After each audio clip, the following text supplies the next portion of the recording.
حضرت اولاد غوث اعظم حضور سیدنا نظام میاں صاحب قبلہ یہ دونوں حضرات تشریف لا چکے ہیں۔ میں اپنے پورے گاؤں کے جملہ اشکان مصطفیٰ کمیٹی کے لوگوں کو میں اپنی اور جملہ اشکان مصطفیٰ کمیٹی کی طرف سے تمام آئے ہوئے لوگوں مہمانوں کا میں تہہ دل سے ان کا استقبال کرتا ہوں اور میں یوں کہتا ہوں کہ یہ گاؤں والے الحمدللہ اس قدر ساتھ دیے ہیں کہ آج 5-6 سال سے جشن عید میلاد النبی ہم اور آپ مناتے ہیں تو ایک شعر ہمارے ذہن پر طواف کرتا ہے کہ ہم اکیلے چلے تھے جانب منزل مگر لوگ ملتے گئے کارواں بڑھتا چلا گیا،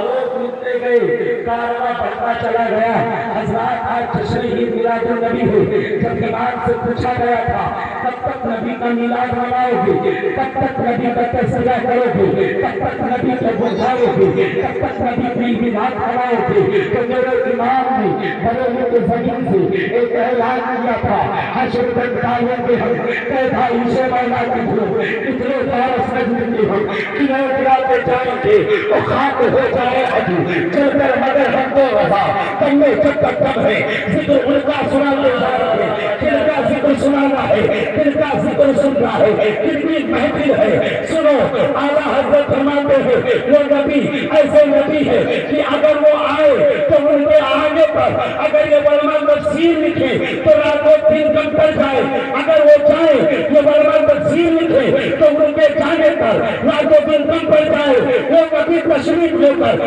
اس مبارک مہینے میں آیا ہے، جس جو نبی آیا تو اس کے آنے پر میلاد ہے اور جانے پر معراج ہے، اس کا کوئی آنے کا مثال نہیں ہے۔ شاعر کہتا ہے اس سے جیسا تو کوئی آیا ہی نہیں ہے، کہاں جسم ہے کہاں سایہ ہی نہیں ہے۔ اعلیٰ حضرت کہتے ہیں پوچھتے ہوں گے عرش پر مصطفیٰ یوں گئے کیوں، پر بیٹھ کے پر کہاں چلے مصطفیٰ وہاں گئے کیوں۔ اب تو لوگ نہ سمجھ پائے ہو کہ مصطفیٰ کی رسائی کہاں تک ہے تو آؤ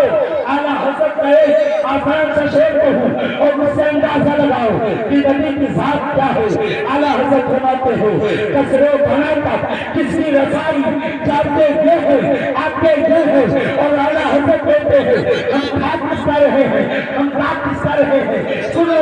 وجہ موتی یہ ہے قاسم رزق ان کا چلاتے ہوئے نعرے تکبیر نعرے رسالت مسلک اعلیٰ حضرت جشن میلاد النبی نعرے تکبیر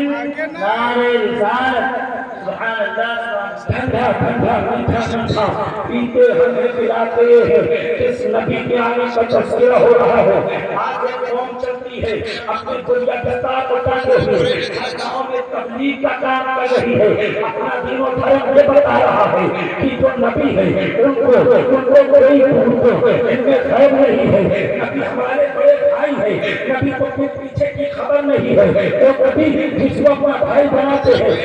وہ نبی کسی گاؤں کے چودھری ہے، یہ کہہ رہے ہیں امام احمد رضا فاضل بریلوی آج تک کوئی پوچھتا ہے کہ تم رضا کا نام اتنا کیوں لیتے ہو تو انہیں میں درس دیتا ہوں رضا کے نام پر تو ہم جان دیں گے، اس لیے کہ رضا کا ہر کام وہ کام ہے جو مصطفیٰ کی رضا حاصل کرنے کے لیے کرتا رہا اور کہتا رہا کہتے ہوئے مدد کے واسطے یا رسول اللہ کہا کہ کچھ کو کیا، یا رسول اللہ کہا کہ کچھ کو کیا۔ اور رضا فرماتے ہیں اے رب کعبہ کے حبیب مصطفیٰ جانے رہو، یہ دنیا میں تجھے جو بات تجھے تو زمین دار کہہ رہی ہے، یہ دنیا تو تجھے کسی کام کا چودھری بتا رہی ہے، یہ دنیا تو تجھے کسی کام کا چودھری بتا رہا ہے، یہ دنیا تجھے اپنا بڑا بھائی کہہ رہا ہے، یہ دنیا تجھے بشر کہہ رہا ہے، یہ دنیا تجھے یہ کہہ رہا ہے کہ یہ بتا اور نبی کو کوئی پیچھے کی خبر نہیں۔ ذہن حاضر رکھنا اہل علم کی توجہ۔ اعلیٰ حضرت فرماتے ہیں میں کیسے مانوں رب کی بات مانوں یا دنیا دار کی بات مانوں، تو اعلیٰ حضرت کہتے ہیں میں رب کی بات مانوں گا، اس لیے قرآن کا اعلان میں فرمان ہے ذالک الکتاب لا ریب